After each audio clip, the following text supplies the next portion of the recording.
కూర్చో కూర్చో ఇక్కడ కూర్చో కూర్చో ఒక్క నిమిషం అంశం వచ్చింది. మన ఇబ్రాహీంపట్నం నియోజకవర్గంలో కొయ్యడలో 10 ఎకరాల స్థలం కేటాయించి ఇప్పటికీ 47 కోట్ల రూపాయలు శాంక్షన్ అయ్యింది.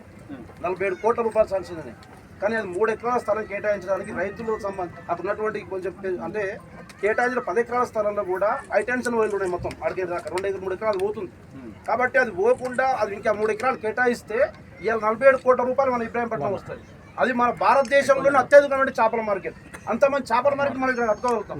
ఇవన్నిటికంటే కూడా అది ఎంత అయిపోతుంది.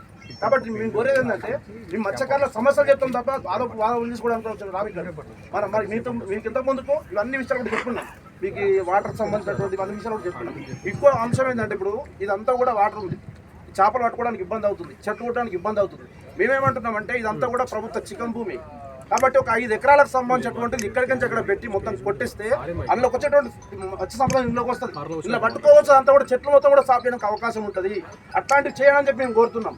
వేరే ఏదో చేయడానికి. ఇంకోటి ఏంటంటే ఇక్కడే ఉన్నటువంటి పక్కనే చేపల మార్కెట్ 2 కోట్ల రూపాయలు కేటాయించారు.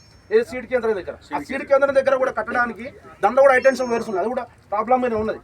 అందులో కట్టడం కంటే ఇబ్రాహీంపట్నం కూడా ఇప్పటికి ఉన్నటువంటి అక్కడ కట్టుకొస్తే అందరికి ఉపయోగపడుతుంది చేపల మార్కెట్. ఎందుకంటే చేపల మార్కెట్ అన్నటువంటి ప్రజలు ఉండేటువంటి అందుబాటులో ఉండాలి. ప్రజలు అందుబాటులో లేకుండా కరెక్ట్ కాదు.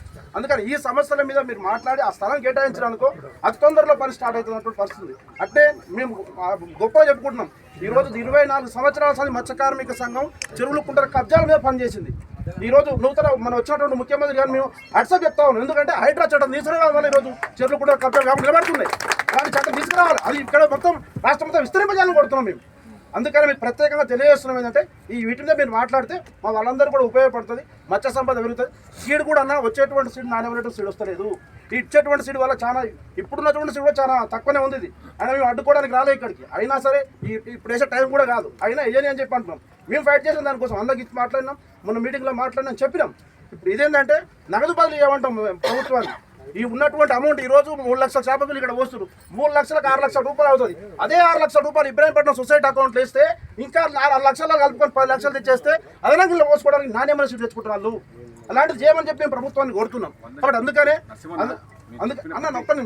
అయిపోయింది మాట్లాడాలి. కాబట్టి ఈ అంశాలకు సంబంధించి మేము మాట్లాడాలి, మేము చెప్పాలని చెప్పే ఉద్దేశం తప్ప వేరే ఉద్దేశం కాదు. ఇది రాజకీయాలకు సంబంధించి చేయడం కానీ వేరే చేయడం కాదు. మేము పిలిపించి మీటింగ్ పెట్టినా నా వేలాది మందితో మీరు అతిథులు వచ్చారు మాకు. అదే చెప్తున్నారు, మీరు అంటున్నారు. అందుకని మీరు వచ్చారు మాకు అతిథులుగా. మీరు ఏమన్నా మాట్లాడడానికి కోసం. ఓకే, థ్యాంక్ యూ అన్న.